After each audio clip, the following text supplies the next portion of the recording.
Welcome to Philosophy 15. I'm Scott Aiken. I'm Robert Talese. We're two philosophy professors talking about philosophy, unscripted, for 15 minutes at a go. This is the second episode of our discussion of was Socrates an anti-democrat. We recently published a short essay on that at Three Quarks Daily, which is linked down below. And to follow up on that, in the previous episode, we talked about the standard case that Socrates is an anti-democrat, a staunch anti-democrat. His critical arguments against democracy, or his case about the problems that democracy faces, and then the second case, the case that he makes for the ideal city, the Callipolis, made in the Republic. And we showed that there are ways to be able to read the positive case for Socrates as an anti-democrat as consistent with Socrates having an endorsement, or at the very least being someone who was willing to theorize and endorse democracy. So we nevertheless haven't made the case that he is, right, that it's consistent with him being pro-democracy, or at the very least weakly inclined towards democracy, is yet, that's not yet evidence that he is positively inclined. So what sort of places would we look for Socrates having a positive inclination towards democracy? Well, I think it's important to first say give one additional piece of background. It's that you can't find Socrates in the dialogues enthusiastically endorsing any actual political arrangement. Right, that's right. I think that's right. So you get these constant critiques of the many and the Athenians, democracy as rule of the unwise, so on and so forth. You get those in many of the dialogues. But you never get in any of the dialogues Socrates endorsing any alternative extant regime. So it's not as if Socrates favors some nearby oligarchy or timocracy or aristocracy to his own city. So one might say, well, maybe the right conclusion then is that Socrates is a kind of proto-philosophical anarchist. He's suspicious of the very idea of a political order or of a regime as such.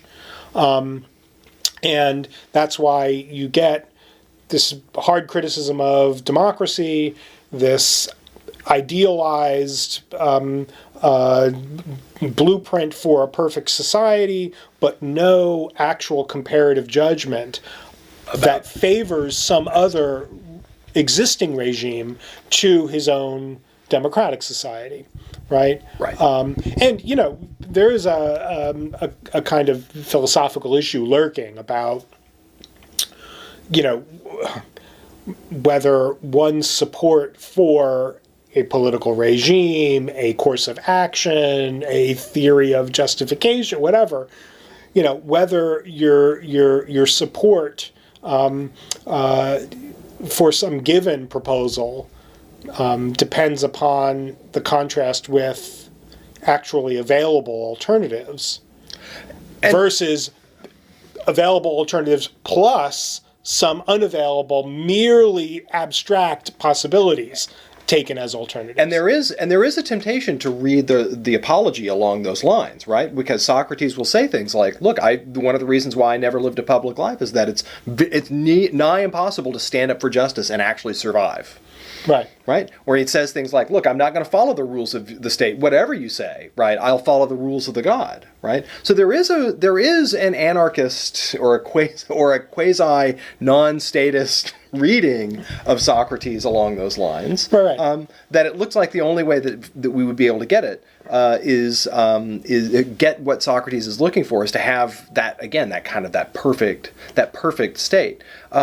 But Socrates, nevertheless, isn't the anarchist that we seem to see lurking behind the scenes there. So what gives? So good. So again, another philosophical issue is sort of like, where do we look in a person's commitments to determine whether the person's a Democrat or an anti-democrat or an oligarchist or an aristocrat or a timarchist or whatever. And, it's common, I think, but not quite right, to call Socrates an anti-democrat because he's a critic of democracy. Right. And he dreams up this alternative non-democratic state and says that that would be the perfectly just state. I think that's confused in a way. Okay. I really think the issue of, whether you're an anti-democrat or not really turns on what your view of political obligation is when it comes to democratically crafted or produced laws. So when we look at the Crito, Okay, that's the rubber meets the road. this is where I think the rubber meets the road for this issue. Yeah. So it looks as if, you probably know the story, Socrates is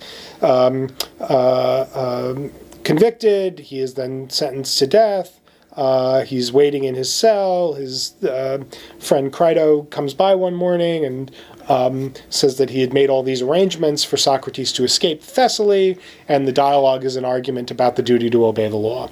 Now, Socrates gives a bunch of different kinds of arguments, or at least two different threads of argument. Yeah. One is, I think, not very powerful, which is you need to obey the law because the state is kind of like your parents, and it would be wrong to disobey your parents, and the state is like your super parent, and so it would be super wrong to disobey your state. Socrates offers that as a reason why he must not escape and must not break the law. Yeah, that rests on a premise that seems challengeable, which is that you owe your parents a lot of obedience. That seems right. Like what if they're terrible? That's right. Yeah. I think the stronger line of argument is this proto-contractarian argument. Yeah.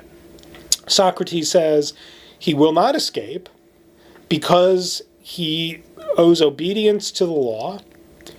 He owes obedience to the laws of the city because he entered into a just agreement with the city, where the city was going to provide certain benefits for him throughout his life, and in return, he would follow the laws or persuade the laws to change. Now, that's an important, I think, a feature of Socrates' conception of political obligation, because what makes the agreement that Socrates strikes between himself and the city a just agreement is that the city offers him voice. Yep. So he can criticize the laws, he can try to persuade them to change, he can engage in all kinds of political activities aimed at crafting the laws in accordance with his own conception of what the right laws are. Secondly, the laws say, and at any point before the time at which you were convicted, you could have left. Yeah. So there's also exit rights. Right. So you could have gotten out of it at any time before we convicted you. You didn't leave. We, in our part of the bargain, gave you, the conditions under which you could marry and have a family and have an occupation and live in a home and all the rest. We also gave you certain kinds of political benefits. You were able to exercise certain kinds of democratic rights. In exchange for those benefits, we require of you obedience to the laws. Now, it seems to me that were Socrates the staunch anti-democrat that he's often interpreted as being, he could not hold that conception of political obligation. It looks like that conception of political obligation depends upon, or is parasitic on, a prior moral judgment that democratically produced laws are authoritative. That's right. So it looks like that there has to be an endorsement of the bindingness of the laws, given the fact that they're... And also, the doctrine of persuade or obey is one that's uniquely a democratic norm, right? Where you say, like, look, if we picked up the persuade or obey doctrine and dropped it into the Callipolis, the ideal city, it would be impossible to be able to live by that because of the fact that, like, the folks who are having to do the obeying in the Callipolis have no standing to do any persuading. That's That's right. And so it looks like the principle that Socrates seems to think is the one that's the binding principle here, this norm of persuade or obey, is one that has to be a uniquely democratic one. And by the way, it doesn't likely it would even work under any other political arrangement.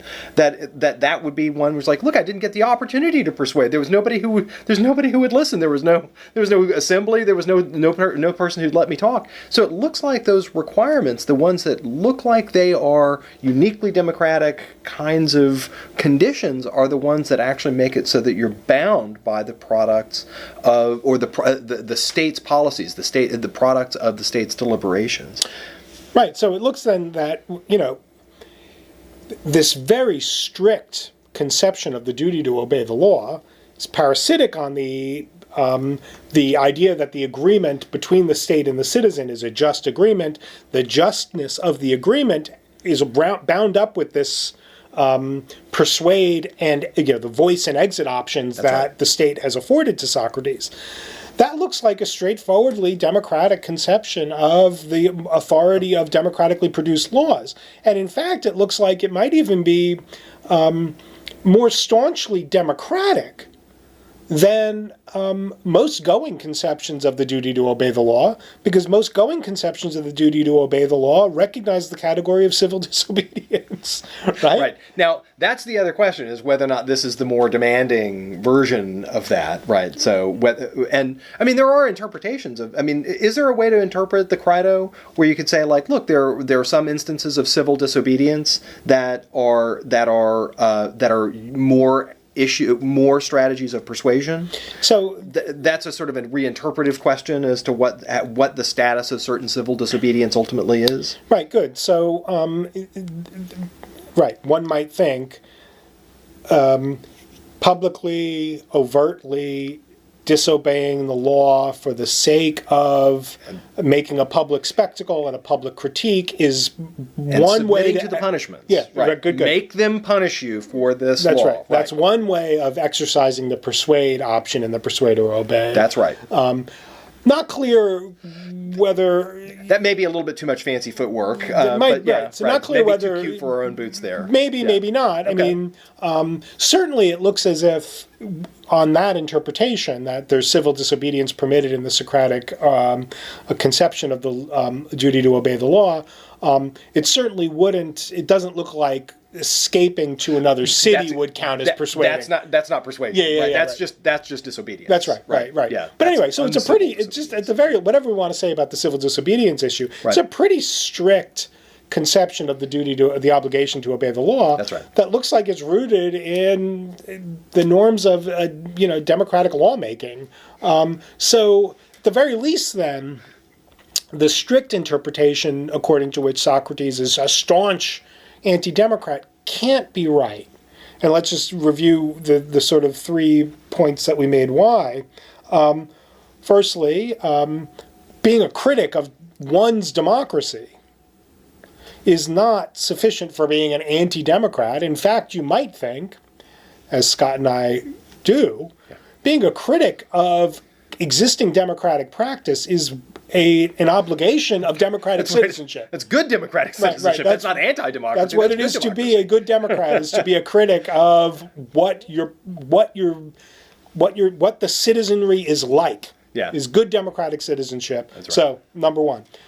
Number two, but doesn't Socrates promote this absolute kingship of philosophers? Maybe, maybe not. Depends on what you mean by promote. It could be sarcastic, satirical, ironic. It could be some kind of joke. But even if he does promote it, it still doesn't necessarily mean that he's an anti-democrat given real democracy. That's right. That's the second part. That's right. So what you think the ideal city looks like in your dreams might not, and if that ideal city is not a democracy, that doesn't mean that your real world commitments are not democratic. That's right. And moreover, you've got this internal problem with the beautiful city in the Republic. It's not a controversial Socratic/Platonic commitment that says that anything that decays can't be perfect. And the Calliopolis in the Republic degenerates, Yeah. decays. And it happens inside. It happens because of stuff inside the republics, not because of the fact that a meteor hit or Right. had a zompocalypse or something like that. It's not something that befell it. It's something that happened inside of it. That's right. So there's something fishy about a reading of the Republic. We'll end in a second here. Something fishy about a reading of the Republic that takes the ideal city as an actual proposal or an expression of Socrates' actual commitments. And even if you think, well, maybe this is Socrates, you're like, well, does it make you an anti-democrat to think that it's possible to dream up some perfect world in which democracy is unnecessary? I suspect a lot of people walk around with an idea of what a perfect city would be like that involves the following kind of commitment. In the perfect city, all the laws, all the decisions would always reflect my sense of what's best. Nobody would, right. We wouldn't have to have laws because everybody would just follow it just like I do. That's right. Good. So then we're all anti-democrats now. That right. Okay. Yeah. And then lastly, Socrates' conception of the of political obligation and the duty to obey the law looks like it is unsquarable with any staunch reading, any staunchly anti-democratic reading of him, because if he were a staunch anti-democrat, he certainly wouldn't have such a stringent conception of the duty to obey the law. In fact, if he were a staunch anti-democrat, he would think that there are no moral arguments there is no moral requirement to obey democratic laws. And there are only prudential arguments. That's exactly it. He might actually have a moral reason to undo the democracy. That's right. That's where we're at. Yeah. That's where we're at. That was a pretty strong conclusion. I surprised myself there. Philosophy 15, folks. See you next time.